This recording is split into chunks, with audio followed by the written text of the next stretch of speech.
Hello friends, welcome to the Kendra academy.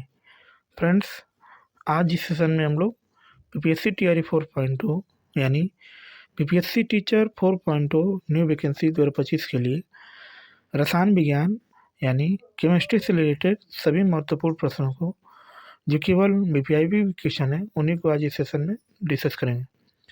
ये सारे प्रश्न आपके एग्जाम के दृष्टिकोण से यानी आप पीपीएससी टीआरई 4.0 के दृष्टिकोण से काफ़ी इंपॉर्टेंट होंगे। इसको ध्यानपूर्वक पूरा ज़रूर देखिएगा। जो लोग पहली बार चैनल पर आए होंगे तो चैनल को सब्सक्राइब कर लीजिएगा और बगल में बेल आइकन का निशान है उसे ज़रूर दबा दीजिएगा ताकि आपको रेगुलर अपडेट मिलता रहे। तो चलिए फ्रेंड्स, बिना देरी किए सेशन को स्टार्ट करते हैं। एक बार प्लीज़ पहले लाइक कर दीजिएगा और जब पूरा सेशन देख लीजिएगा तो कम से कम इसे एक ग्रुप में ज़रूर शेयर कर दीजिएगा। तो चलिए शुरू करते हैं। आज का हमारा पहला प्रश्न है कि निम्नलिखित में से किस तत्व की परमाणु त्रिज्या सबसे बड़ी है? Option number A lithium, option number A B beryllium, option number C boron, option number D उपयुक्त में से एक से अधिक और ऑप्शन नंबर ई जो है उपयुक्त में से कोई नहीं। इसका जो राइट ऑप्शन होगा फ्रेंड्स ऑप्शन नंबर ए। ए इसका क्या है राइट ऑप्शन है, क्योंकि लिथियम की जो परमाणु त्रिज्या होती है सबसे क्या होती है अधिक होती है अन्य की अपेक्षा, जो विकल्प में दिया गया। ठीक है, क्यों बड़ी होती है तो इसको देख सकते हैं हम लोग। किसी परमाणु के नाभिक से उसके बाहरी इलेक्ट्रॉन कक्षा के बीच की दूरी को परमाणु त्रिज्या कहते हैं। हाइजेनबर्ग का अनिश्चयता सिद्धांत त्रिज्या का एक सटीक माप प्रस्तुत करता है, जिसके अनुसार दो बंधित परमाणुओं के नाभिक के बीच की दूरी के आधार पर त्रिज्या का निर्धारण करते हैं। बंधन के आधार पर परमाणु की अलग अलग त्रिज्या होगी, इसलिए परमाणु का कोई निश्चित दायरा नहीं होता है। इसलिए परमाणु की कोई भी त्रिज्या के द्वारा बनाए गए बंधों का निर्धारित की जाती है। उपयुक्त विकल्प में लिथियम की परमाणु त्रिज्या 167 पीएम सर्वाधिक है। अन्य विकल्पों बेरिलियम तथा बोरान की परमाणु त्रिज्याएं 112 और 87 पीएम है। ठीक है, तो यहाँ पर हम लोग और भी देख सकते हैं फ्रांसियस की परमाणु त्रिज्या सर्वाधिक होती है 348 पिकोमीटर होती है तथा हीलियम की परमाणु त्रिज्या न्यूनतम होती है 0.208 नैनोमीटर होती है। ठीक है, चलिए आगे हमारा प्रश्न है कि फलों को ज़बरदस्ती पकाने के लिए निम्नलिखित में से किस गैस का उपयोग किया जाता है? Option number A ethane, option number B ethylene, option number C methylene, option number D उपयुक्त में से एक से अधिक और ऑप्शन नंबर ई उपयुक्त में से कोई नहीं। इसका जो राइट ऑप्शन होगा friends option number B. B इसका क्या है राइट ऑप्शन है, क्योंकि एथिलीन जो है फलों को पकाने के लिए इसका हम लोग यूज करते हैं। और इसके सूत्र की बात करेंगे तो इसका जो सूत्र होता है C2H4 होता है। ठीक है, फलों को ज़बरदस्ती पकाने के लिए एथिलीन गैस का उपयोग किया जाता है। एथिलीन एक रंगहीन गैस है जिसका रासायनिक सूत्र C2H4 होता है। इसके संपर्क में आने पर फल पक जाते हैं, क्योंकि एथिलीन हवा में ऑक्सीजन गैस के साथ प्रतिक्रिया करके कार्बन डाइऑक्साइड और पानी बनाता है। ये उत्पाद फलों के पकने की प्रक्रिया को तेज करने में मदद करती है। ठीक है, चलिए आगे हमारा प्रश्न है कि सोडियम हाइड्रॉक्साइड और हाइड्रोक्लोरिक अम्ल की अभिक्रिया को सोडियम क्लोराइड और जल बनता है। यह कौन सी अभिक्रिया है? तो इसमें बात किया है सोडियम हाइड्रॉक्साइड का सूत्र क्या होता है NaOH और हाइड्रोक्लोरिक अम्ल का सूत्र क्या होता है HCl होता है। जब ये दोनों मिलेंगे तो क्या बनेगा तो नमक बनता है और जल बनता है। तो ये कौन सी अभिक्रिया है? तो ऑप्शन नंबर ए उदासीनीकरण, ऑप्शन नंबर बी विघटन, ऑप्शन नंबर सी संयोजन और ऑप्शन नंबर डी में से एक से अधिक, ऑप्शन नंबर ई में से कोई नहीं। इसका जो राइट ऑप्शन होगा फ्रेंड्स ऑप्शन नंबर ए। ये जो अभिक्रिया है इसको हम लोग बोलते हैं उदासीनीकरण अभिक्रिया बोलते हैं। क्या बोलते हैं? उदासीनीकरण अभिक्रिया। सोडियम हाइड्रॉक्साइड और हाइड्रोक्लोरिक अम्ल की अभिक्रिया से सोडियम क्लोराइड और जल बनता है। यह अभिक्रिया उदासीनीकरण अभिक्रिया है, जिसमें अम्ल और क्षार क्रिया करके एक लवण और जल का निर्माण करते हैं, जैसे यहाँ पर आप देख सकते हैं। ठीक है, चलिए आगे हमारा प्रश्न है कि इमली में कौन सा अम्ल है? ऑप्शन नंबर ए मेथनोइक अम्ल, ऑप्शन नंबर बी टार्टरिक अम्ल, ऑप्शन नंबर सी लैक्टिक अम्ल, ऑप्शन नंबर डी उपयुक्त में से एक से अधिक, और ऑप्शन नंबर ई जो है उपयुक्त में से कोई नहीं। इसका जो राइट ऑप्शन होगा फ्रेंड्स ऑप्शन नंबर बी। इसमें जो होता है कौन सा अम्ल होता है, तो टार्टरिक अम्ल होता है। इसमें हम लोग देख सकते हैं इमली में टार्टरिक अम्ल पाया जाता है। कुछ खाद्य पदार्थों में उसमें पाए जाने वाले अम्ल निम्नलिखित हैं। जैसे सिरका की बात करेंगे तो सिरका में कौन सा अम्ल पाया जाता है, एसिटिक अम्ल, या इसी को एथेनोइक अम्ल भी कहते हैं। ठीक है। अन्य यहाँ पर बात करेंगे तो सेब में जो है मैलिक अम्ल पाया जाता है, दूध में लैक्टिक अम्ल पाया जाता है, नींबू के रस में सिट्रिक अम्ल पाया जाता है, और अंगूर में कौन सा अम्ल पाया जाता है, तो टार्टरिक, क्योंकि अंगूर भी खट्टा होता है और इमली भी खट्टी होती है, इसलिए दोनों में समान अम्ल पाए जाते हैं। ठीक है। लोहे के बुरादे में तनु हाइड्रोक्लोरिक अम्ल डालने से क्या होता है, हाइड्रोजन गैस और आयरन क्लोराइड का उत्पादन होता है, क्लोरीन गैस और आयरन हाइड्रॉक्साइड बनते हैं, कोई प्रतिक्रिया नहीं होती है, उपयुक्त में से एक से अधिक और उपयुक्त में से कोई नहीं। इसका जो राइट ऑप्शन हो जाएगा फ्रेंड्स, पहले तो आप हाँ, इसका लोहे का सूत्र क्या होता है, तो Fe होता है, और इसका सूत्र क्या होता है, HCl होता है। ठीक है ना। तो ये जब दोनों आपस में अभिक्रिया करेंगे तो जाहिर सी बात है कि कौन सी गैस निकलेगी, क्लोरीन गैस निकलेगी। ठीक है ना। कौन सी गैस निकलेगी, क्लोरीन गैस निकलेगी। इसलिए यहाँ पर जो है ऑप्शन ऑप्शन की बात करेंगे तो ऑप्शन नंबर ए क्या है, सही है, क्योंकि हाइड्रोजन गैस के साथ साथ क्या बनेगा, आयरन क्लोराइड बनेगा। ठीक है। इसमें हम लोग इसका देख सकते हैं, इसका डिस्कस लोहे के बुरादे में तनु हाइड्रोक्लोरिक अम्ल मिलाने पर हाइड्रोजन गैस और आयरन क्लोराइड, जिसको फेरिक क्लोराइड का उत्पादन होता है। आयरन का सूत्र Fe होता है, हाइड्रोक्लोरिक अम्ल का HCl होता है। दोनों आपस में विक्रिया करेंगे तो FeCl2 और हाइड्रोजन गैस निकलती है। ठीक है। इसमें क्या होता है, तो धातु और अम्ल की प्रतिक्रिया कराने पर नमक क्लोराइड और क्या बनता है, हाइड्रोजन गैस बनती है। ये ये जो है धातु की क्वालिटी होती है। ठीक है।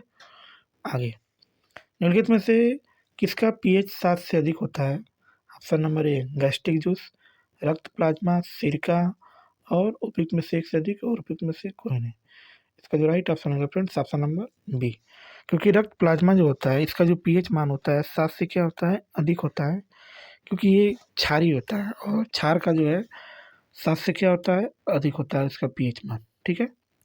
चाहेंगे तो हम लोग इसका डिस्कस भी दे सकते हैं। मानव रक्त प्लाज्मा का पीएच मान 7.4 से अधिक होता है। पानी में घुलनशील पदार्थों की अम्लता या क्षारीयता को मापने का मापक पीएच मान कहलाता है। पीएच मान पैमाना 0 से 14 तक निर्धारित होता है। पीएच मान 7 वाले पदार्थ को उदासीन पदार्थ माना जाता है, जबकि 7 से ऊपर पीएच मान वाले पदार्थ को क्षारी तथा 7 से कम वाले पीएच मान को अम्लीय प्रकृति के होते हैं। तो 7 से अधिक रहेगा तो क्षारी, 7 से कम रहेगा तो अम्लीय कहते हैं। ठीक है। पेंसिल लेड बनाने के लिए किस पदार्थ का उपयोग किया जाता है, ऑप्शन नंबर ए सल्फर, सिलिकॉन, ग्रेफाइट, उपयुक्त में से एक से अधिक, उपयुक्त में से कोई नहीं। इसका जो राइट ऑप्शन होगा फ्रेंड्स ऑप्शन नंबर सी। हम लोग किसका यूज करते हैं, तो ग्रेफाइट का यूज करते हैं। इसको हम लोग देख सकते हैं। लेड पेंसिल को बनाने के लिए ग्रेफाइट का प्रयोग किया जाता है। ग्रेफाइट कार्बन का ही अप्रूफ होता है और इसमें कमजोर सहसंयोजक बंधों द्वारा कार्बन परमाणु की फिसलन युक्त परतें होती हैं, जिसके कारण इसकी प्रकृति कोमल होती है और इसे भारी मशीनों में ठोस संयोजक के रूप में प्रयोग किया जाता है। इसका उपयोग बैटरी के इलेक्ट्रोड के रूप में भी किया जाता है, यानी बैटरी जो भी होती है उसमें इसका यूज हम लोग करते हैं। ठीक है। चलिए आगे हमारा प्रश्न है कि निम्नलिखित में से कौन सा एल्कोहल पेय के लिए उपयुक्त होता है, option number A methanol, option number B hexanol, option number C ethanol, option number D उपयुक्त में से एक से अधिक, और ऑप्शन ई जो उपयुक्त में से कोई नहीं। इसका जो राइट ऑप्शन होगा friends option number C, ethanol जो होता है, जिसका सूत्र जो होता है C2H5 और क्या होता है OH होता है। ये जो होता है क्या होता है, तो पीने योग्य होता है और इसको मदिरा भी कहते हैं। ठीक है। इथेनॉल निर्जल एथिल एल्कोहल C2H5OH होता है, जिसमें गेहूं, मक्का, गन्ने तथा शक्कर आदि से उत्पादित किया जा सकता है। इसमें स्टार्च की मात्रा उच्च होती है। इथेनॉल का उपयोग पीने के लिए शराब के रूप में किया जाता है, जबकि मेथनॉल तथा हेक्सेनॉल आदि जैसे एल्कोहल शराब के रूप में पीने के लिए अनुपयुक्त माना जाते हैं, अनुपयुक्त नहीं होता है। मेथनॉल का जो सूत्र होता है CH3OH होता है। इसे कास्ट एल्कोहल या कास्ट स्पिरिट भी कहते हैं, क्योंकि पहले इसे लकड़ी के भंजक आसवन से प्राप्त किया जाता है। उसके बाद क्या किया जाता है, तो यह अत्यंत विषैला होने के कारण पीने के लिए अनुपयुक्त होता है, यानी पीने योग्य नहीं होता है। ठीक है, आगे आगे की बात करेंगे। तो पानी में घुलने पर उसे कठोर बनाने वाला यौगिक कौन है? ऑप्शन नंबर ए CaCO3, जिसको कैल्शियम कार्बोनेट बोलते हैं। Option B MgS4, C option number C CaHCO3 का ट्वाइस, उपयुक्त में से एक से अधिक और उपयुक्त में से कोई नहीं। इसका जो राइट ऑप्शन है फ्रेंड्स, ऑप्शन नंबर सी इसका क्या है, राइट ऑप्शन है। चाहेंगे तो हम लोग इसका डिस्कस भी दे सकते हैं फ्रेंड्स। कैल्शियम बाइकार्बोनेट, जिसको CaCO3 पानी में घुलने पर पानी को कठोर बना देता है। पानी की कठोरता बाइकार्बोनेट, सल्फेट और कैल्शियम मैग्नीशियम की क्लोराइड की उपस्थिति के कारण ही होती है। ठीक है, आगे अम्ल जो KMnO4 का रंग नष्ट कर सकता है, जिसको पोटेशियम परमैंगनेट कहते हैं। ऑप्शन ए CH3COOH, जिसको एथेनोइक अम्ल भी कहते हैं। ऑप्शन नंबर बी C6H8 और O7, और ऑप्शन नंबर सी जो है CH3CH2COOH, जिसको प्रोपेनोइक अम्ल भी कहते हैं। उपयुक्त में से एक से अधिक, उपयुक्त में से कोई नहीं। इसका जो राइट ऑप्शन होगा फ्रेंड्स, ऑप्शन नंबर बी इसका क्या है, राइट ऑप्शन है। इसका हम लोग डिस्कस भी दे सकते हैं friends. Citric acid C6H8O7 potassium permanganate KMnO4, जिसे लाल दवा भी कहा जाता है, का रंग नष्ट कर सकता है। ठीक है, आगे हमारा प्रश्न है, न्यूनतम अवस्था में हाइड्रोजन परमाणु की कक्षा में एक इलेक्ट्रॉन की चाल होती है। C/2, C/137, उपयुक्त में से एक से अधिक, उपयुक्त में से कोई नहीं। इसका जो राइट ऑप्शन हो जाएगा फ्रेंड्स, ऑप्शन नंबर सी इसका क्या है, राइट ऑप्शन है। न्यूनतम अवस्था में हाइड्रोजन परमाणु की कक्षा में इलेक्ट्रॉन की जो चाल होती है C/137 होता है, तो इसका राइट ऑप्शन C/137। चलिए आगे हमारा प्रश्न है कि Al2O3 2SiO2 2H2 निम्नलिखित में से किसका रासायनिक सूत्र होता है? Option A monazite, option B चीनी मिट्टी, ऑप्शन सी रेत, ऑप्शन डी उपयुक्त में से एक से अधिक, और ऑप्शन ई की बात करेंगे उपयुक्त में से कोई नहीं। इसका जो राइट ऑप्शन है फ्रेंड्स, ऑप्शन नंबर बी। ये जो होता है किसका सूत्र होता है, तो चीनी मिट्टी का सूत्र है। इसका हम लोग देख सकते हैं Al2SO3 2SiO2 2H2 चीनी मिट्टी का एक रासायनिक सूत्र है। चीनी मिट्टी या केओलिनाइट एक प्रकार की सफ़ेद या सुगठ मिट्टी है जो प्राकृतिक अवस्था में पाई जाती है। इसका रासायनिक सूत्र संगठक जलयुक्त एल्यूमिनो सिलिकेट होता है, जो ये सूत्र होता है। ठीक है, आगे हमारा प्रश्न है कि मिट्टी के तेल के बर्तन में बर्फ का टुकड़ा डाल दिया जाता है, तो बर्फ के पिघलने पर मिट्टी के तेल की सतह उठेगी, गिरेगी, वैसे ही बनी रहेगी, उपयुक्त में से एक से अधिक, उपयुक्त में से कोई नहीं। इसका जो राइट ऑप्शन होगा फ्रेंड्स, ऑप्शन नंबर बी। क्या होगी, गिरेगी, जब मिट्टी के तेल में उसमें बर्फ का एक टुकड़ा डाल दिया था। ठीक है, पानी और मिट्टी का तेल अमिश्रणीय प्रकृति के पदार्थ हैं, फिर भी बर्फ के टुकड़े ठोस अवस्था में को मिट्टी के तेल पे डालने पर बर्फ अपने आकार के 3/4 भाग के बराबर तेल को विस्थापित करता है, जिससे पहले तो तेल की ऊपरी परत उठती है, परंतु बर्फ के पिघलने पर पानी बनने पर पानी ऊपरी सतह को आच्छादित कर लेता है। अमिश्रणीय प्रकृति के कारण तथा तेल की सतह का स्तर गिर सकता है, अपनी प्रारंभिक सतह को प्राप्त कर लेता है। ठीक है, चलिए आगे हमारा प्रश्न है कि लुईस की अवधारणा निम्नलिखित में से किसके बर्ताव को व्याख्यायित करती है? ऑप्शन नंबर ए क्षार, ऑप्शन नंबर बी लवण, option number C protonic acid, option number D उपयुक्त में से एक से अधिक, और ऑप्शन ई जो है उपयुक्त में से कोई नहीं। इसका जो राइट ऑप्शन है फ्रेंड्स, ऑप्शन नंबर ए। क्षार को जो है क्या करती है, व्याख्यायित करती है। इसका हम लोग देख सकते हैं फ्रेंड्स। जीएन लुईस के ने अम्ल और क्षार का वर्णन करने के लिए एक वैकल्पिक अभिधारणा प्रस्तावित किया। इन्होंने संरचना और बंधन के आधार पर अम्ल और क्षार की सामान्यीकृत व्याख्या दी है, अतः इसका उत्तर कौन सही है, तो ए इसका क्या है, राइट ऑप्शन है। ठीक है, आगे देख सकते हैं। इसका हमारा प्रश्न है कि उदासीनीकरण प्रक्रिया का एक उत्क्रम क्या है? फॉर्मेशन, रिपिल्टिंग, हाइड्रोलिसिस, उपयुक्त में से एक से अधिक और उपयुक्त में से कोई नहीं। इसका जो राइट ऑप्शन है फ्रेंड्स ऑप्शन नंबर सी। उदासीनीकरण प्रक्रिया का उत्क्रम क्या है? तो ये हाइड्रोलिसिस है। ठीक है, इसको हम लोग देख सकते हैं फ्रेंड्स। इसका डिस्कस अम्ल और क्षार की प्रतिक्रिया को उदासीनीकरण प्रक्रिया के रूप में जाना जाता है। उदासीनीकरण प्रक्रिया का उत्क्रम हाइड्रोलिसिस है। इस अभिक्रिया के उत्पाद अम्ल और जल हैं। उदाहरण के लिए सोडियम हाइड्रॉक्साइड के साथ हाइड्रोक्लोरिक अम्ल की अभिक्रिया सोडियम क्लोराइड और कुछ अतिरिक्त जल के अणुओं का विलयन बनता है।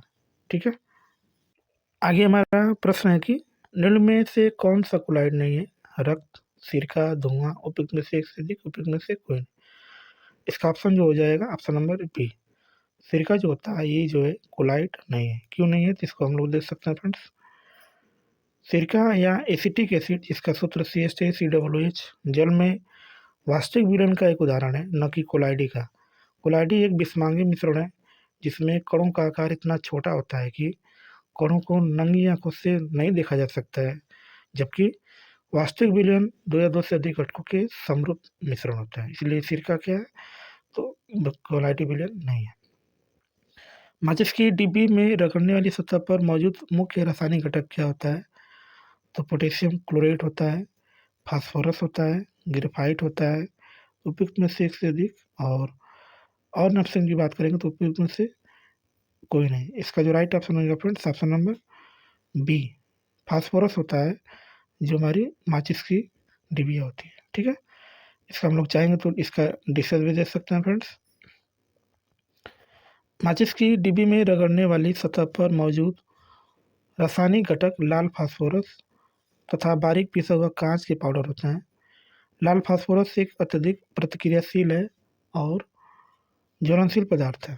जब माचिस की तीली को डिब्बी पर रगड़ा जाता है तो उत्पन्न घर्षण और गर्मी के कारण लाल फास्फोरस माचिस की तीली में मौजूद पोटेशियम क्लोरेट के साथ अभिक्रिया करके प्रतिक्रिया से गुजरता है, जिसके कारण उनके बीच अग्नि के रूप ली उत्पन्न होती है और माचिस की तीली क्या होती है? जल उठती है। ठीक है, तो आज फ्रेंड्स हमने जो है कुछ प्रश्नों को, विज्ञान के प्रश्नों को, महत्वपूर्ण प्रश्नों को जो बीपीएससी के लिए इम्पोर्टेंट थी, इन क्लासों को हमने इस क्लास में क्या किया? डिस्कस किया। ऐसे ही लगातार श्रृंखला चलती रहेगी। इसलिए चैनल पर पहली बार आए होंगे तो चैनल को सब्सक्राइब कर लीजिएगा, लाइक कर दीजिएगा, शेयर कर दीजिएगा। ठीक है, तो मिलते हैं नेक्स्ट क्लास में। तब तक के लिए बाय और जय हिंद फ्रेंड्स।